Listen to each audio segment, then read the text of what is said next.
Hello and welcome to another video from ParaPlaysVR, and in this video we're going to be having a look at my top 5 HTC VIVE experiences. Now, I've tried a lot of the release games and the majority of the games are on the Steam library, including a few that the devs have sent me to test, which I'm not actually allowed to put on YouTube at this stage, but the ones that I am allowed, I've tried quite a lot.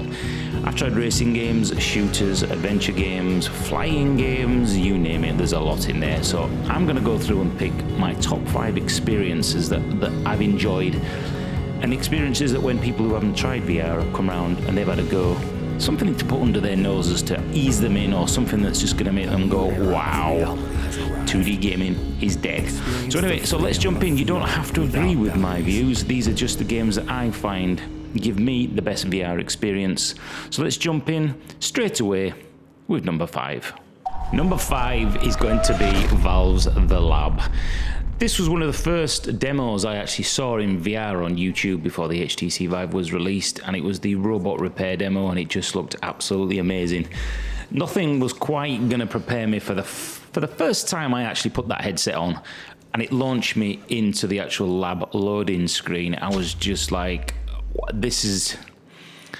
It was amazing, the fact that that was just the loading level and not the actual game, and there was interactivity going on in the background with the little minions, who we call them, running around. This really was a fantastic introduction to VR. And along there with the Archer, the game, there was Zortex, which was just mind-blowing standing in that circle. It really did feel fantastic. There was the environment photogrammetry things in there. There was the catapult. Lots of things in here to really experience different things, height, speed, just a really, really brilliant experience. And that's why the HTC VIVE and the Lab, my first experience, is going to go in at number 5.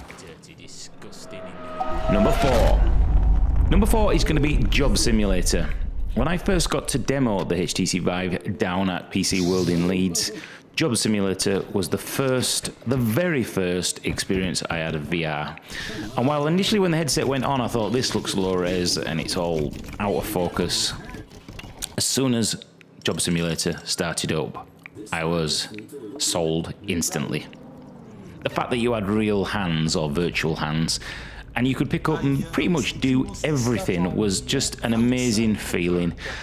Things such as not physically wanting to walk through the desk and the environment tricks your brain into thinking this is a real object in virtual reality. And I have seen some people on some of the demos actually try to put the controllers down onto virtual desks or lean on them and things like that. Such a great stylized way of bringing new players into virtual reality. And there's lots of things to do in there. Whether you'll come back and play this again and again and again is debatable, whether they update the game. But another game that's just brilliant in VR, a very soft introduction to the whole world of virtual reality, and something that anybody who's not tried it, you can throw them in this and have a laugh along the way. So that's why Job Simulator is on my list for number 4.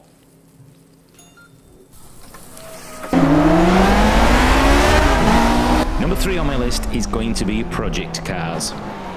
Now, Project Cars, I used to be in the league for Project Cars. It was really, really good. We had a dedicated team of 50, 60 players, and we had a league, and we all drove very cleanly. No bumping, no grinding. Well, we like that, don't we? No bumping, no grinding, very clean racing. And I went on to other things. But I have come back to Project Reality quite a lot, and it does look beautiful on a 2K monitor. Now, there was the option to play this game using Revive, a bit of a hack and a cheat to get around the support that was for the Oculus Rift, but I didn't want to do that. I wanted to wait until we had a dedicated support for the Vive, and that's exactly what the guys at Slightly Mad Studios did. They took the time, they integrated it properly as it should have been done initially, and you know what, it's an absolutely fantastic experience. Some of the cars I feel don't make me feel immersed, but there are some, especially the open top cars, the Lotus and the Formula 1 cars, because the car is wrapped right round you, you're so close to the vehicle, it's absolutely brilliant. And you may take a little bit of time to get your VR legs ready for this. There is a slight little bit of motion sickness for those who are not used to it, but stick with it.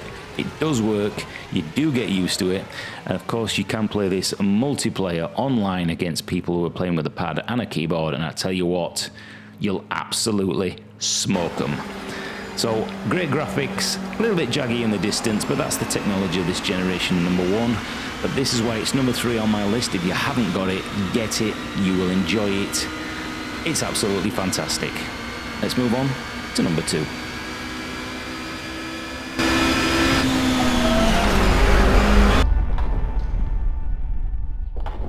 If any of you have been following me on my channel, you'll see I have a playthrough for a certain game, and that game is Vanishing Realms. This game is just, it's a must-have if you've got the Vive. Even if you don't like adventure games, the sense of scale and beauty of these graphics, which just look like they've been pulled out of a Zelda game, even though they haven't, obviously. It's just got a really beautiful art style. It does take you in very, very gradually, so if you're not used to adventure games, you'll really have a good time with this. You'll eventually end up with the crossbow, or should I say the bow and arrow, 2 different types of bow and arrow, different types of swords, shields, even a magic wand in there at some point. And nothing is going to be able to describe to you on a video what it's like to be peeking around a corner, taking pot shots at skeletons and monsters, and close quarters combat is done really, really well in this game. It feels really great, and some of the larger bosses later on, well, I won't spoil it for you, because obviously you're going to go out and buy it now, but this game really is fantastic, and the fact it was made by one person makes it even more mind-blowing. It is episodic, so I can't wait for episode number 2, and that's why, actually, with it being that good, that's why it is number 2 on my HTC VIVE Best VR Experience of games and experiences of actually feeling like you're there and being immersed. That's number 2, Vanishing Realms.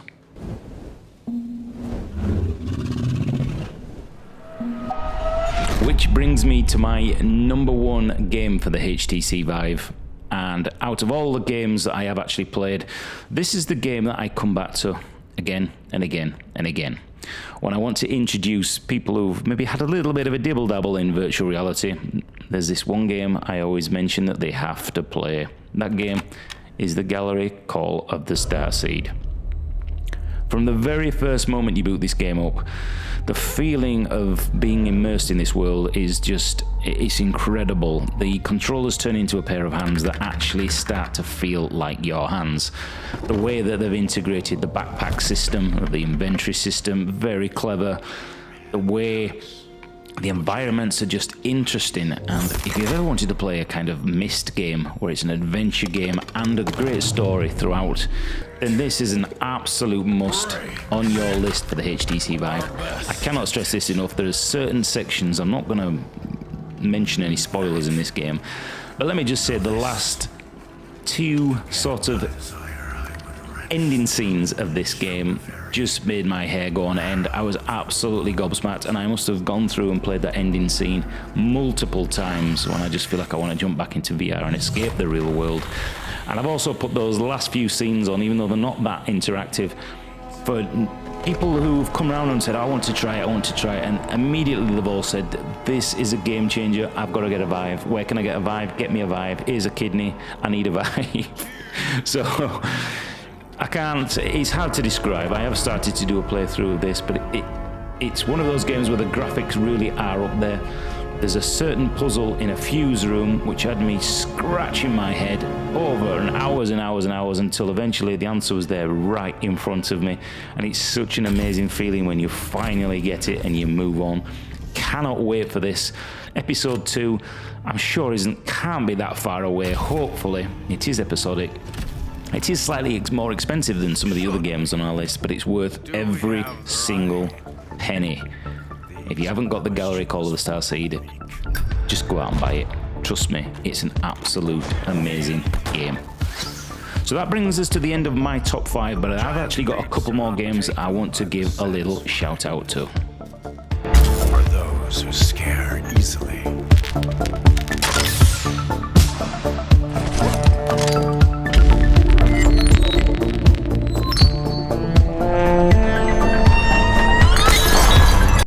The Blue.